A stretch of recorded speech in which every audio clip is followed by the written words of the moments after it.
पानी ना मैं दो रहा है। रहने ठिकान नहीं है। हम लोग रहेंगे कहाँ? न खाने के न पीने के न रहने के। हम लोग रहेंगे कहाँ? हम लोगों को इतना पढ़ाई हर्जा हो रहा है।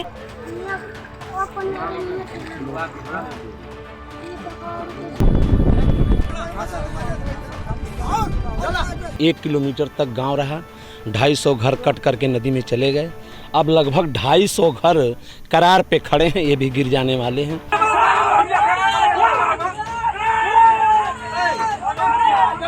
कोई हमके लौकत नहीं है, आज सरकार और कोई ना लौकत है, हमके कुछ नहीं देते हैं।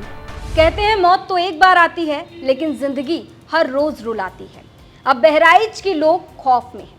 खौफ ये कि जब वो रात में सोने जाते हैं तो ये डर रहता है कि कहीं रात में हमारा परिवार, हमारा मकान, हमारा घर पानी में ना समा जाए। जरा सोच कर देखिए कि जिंदगी कितनी ज्यादा मुश्किलों भरी हो जाएगी, और ये मुसीबत और ये परेशानियां और भी ज्यादा बढ़ जाती हैं जब कहीं कोई सुनवाई नहीं होती। बहराइच में लोग ऐसे ही जी रहे हैं, हर वक्त, हर समय, हर पल सिर्फ और सिर्फ डर और खौफ कि कहीं हमारे अपने, कहीं हमारा घर, हमारा मकान, सब कुछ पानी में तबाह ना हो जाए। नमस्कार, पॉइंट ब्लैंक देख रहे हैं आप, और आपके साथ मैं हूं शिवानी गोस्वामी। बहराइच में बदहाली की तस्वीरें देखिए। घाघरा नदी का कहर लगातार बढ़ता जा रहा है। लगभग 250 गांव पानी में समा गए हैं। घाघरा नदी से हो रहे कटान से 4 तहसील कैसरगंज, महसी, नानपारा और मोतीपुर में बड़े पैमाने पर तबाही है।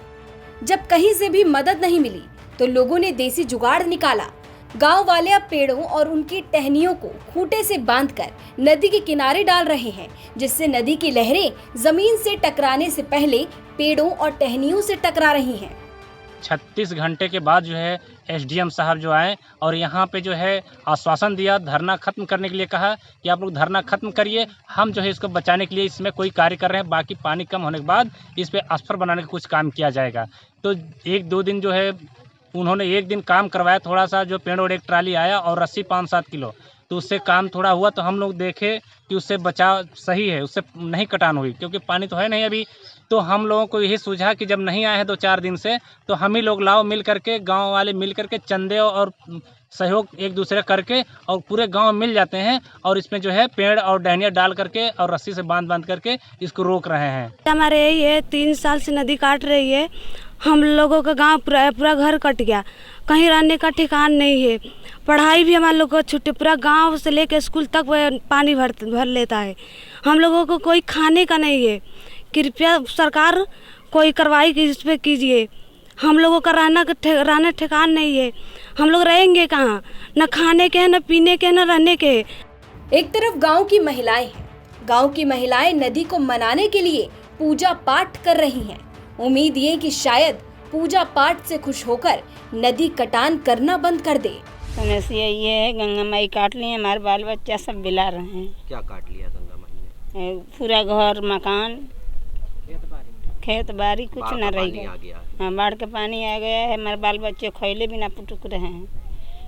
और क्या समस्या हो रही है आप लोग को? हमारी समस्या ये है कि हमारे कोई हमके लौकत नहीं है, आज सरकार और कोई ना लौकत है, हमके कुछ नहीं देते हैं। आप लोगों ने इसको रोकने का प्रयास किया है?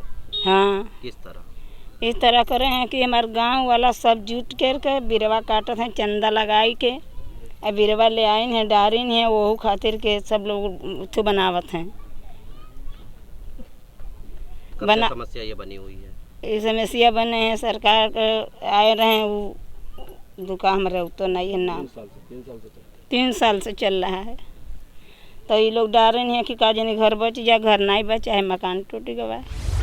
कैसरगंज तहसील क्षेत्र के मझारा तौकली और 1100 रेती गांव के लोगों ने कुछ दिन पहले धरना प्रदर्शन किया, लेकिन प्रशासन से कोई मदद नहीं मिली, सिर्फ आश्वासन मिला। धरने पर बैठे लोगों को आश्वासन दिया गया कि जल्द ही अस्पर बनाया जाएगा, लेकिन सिर्फ 1 दिन काम हुआ, उसके बाद लोगों ने खुद ही मोर्चा संभाला। ये कटान रुके। अब हम अधिकारी महोदय, जिलाधिकारी महोदय से प्रार्थना कर चुके हैं कि महोदय तत्काल यहाँ कुछ व्यवस्था कराया जाए। 250 गांव कटेगा, प्राइमरी पाठशाला, जूनियर हाई स्कूल, ये हमारा बाजार, ये हमारे लगभग 5 गांव निशाने पे हैं। गोड़ैया नंबर 3 का ये 300 रेती, चंदेपुरवा, पंडा रेती 1100 रेती, और मझारा तौकली का ये भिरगुपुरवा, रोहितपुरवा, बल्लाजपुरवा, ये सारे गाँव एकदम कटान पे आ गए हैं। लगभग 30,000 आबादी बर्बाद होने जा रही है। गांव वालों ने चंदा इकट्ठा कर रस्सी और बाकी सामान का जुगाड़ किया। अब बच्चों से लेकर बुजुर्ग तक सब कोई गांव को बचाने में लगा है। इन सब पर एसडीएम साहब का क्या कहना है, जरा वो सुनिए। उन्होंने एक धरना प्रदर्शन किया था जिसमें हम और सीओ साहब और यहाँ के जो एक्सियन थे सभी लोग गए थे, उनसे वार्ता की गई थी। वर्तमान समय में जो है एक्सियन सरयू ड्रेनेज खंड के द्वारा भी सहयोग किया जा रहा है। आज भी उनके द्वारा जो है गाड़ी से रस्सियाँ वगैरह सारी भेजी गई हैं। ये एक उन ग्रामीणों के द्वारा ही सुझाव दिया गया था कि इसके हम इस तरीके से अगर कार्य करेंगे तो कटान रुक जाएगी। तो वो सारा इंतजाम आज प्रशासन द्वारा भी किया गया है। पूर्व में भी एक दिन किया गया था, लेकिन बीच में बारिश की वजह से रोक दिया गया था। अब मतलब अधिकारी साहब ने तो कमाल की बात कर दी। पहले तो जब धरना प्रदर्शन होता है उसके बाद में प्रशासन जागता है, वो भी सिर्फ एक दिन के लिए।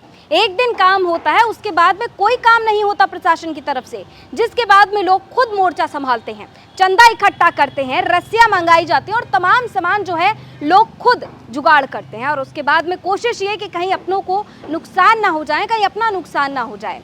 अब अधिकारी साहब ने तो कह दिया कि हमने रस्सियां भेजी हैं और कुछ सामान भी भेजा है, लेकिन अधिकारी साहब क्या आपकी जिम्मेदारी सिर्फ इतनी थी कि जब लोग परेशान हो जाएं तो आप फॉर्मेलिटी के नाम पर उनके लिए रस्सियां भेज दें? लेकिन काम कब होगा?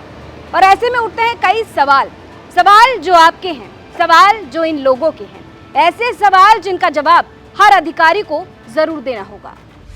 पहला सवाल, समस्या हर साल की है तो पहले से इंतजाम क्यों नहीं किया गया? दूसरा सवाल, चुनाव के वक्त मुद्दा रहा लेकिन फिर काम क्यों नहीं हुआ? तीसरा सवाल, लोगों के धरने के बाद सिर्फ एक दिन ही जागा प्रशासन? चौथा सवाल, कई गांव डूब गए, अब बाकी गांव को क्या बचा पाएगा प्रशासन? लोगों का आरोप है कि हर बार इस समस्या को चुनावी मुद्दा बनाया जाता है। वोट के लिए नेता आते हैं लेकिन सिर्फ और सिर्फ आश्वासन मिलता है, अधिकारी आते हैं लेकिन सिर्फ और सिर्फ आश्वासन मिलता है। समस्या का समाधान कहीं नहीं होता और समस्या का समाधान आज तक नहीं हो पाया है। अब ऐसे में कई सवाल उठते हैं कि जब हर साल ऐसी स्थिति आती है तो इस स्थिति आने से पहले ही आखिरकार कोई भी समस्या का समाधान क्यों नहीं निकाला गया, एक्शन क्यों नहीं लिया गया? और ऐसे में कई सवाल उठते हैं तो तमाम जिम्मेदार अधिकारी साहब जरा सामने आइए और इन सवालों का जवाब दीजिए।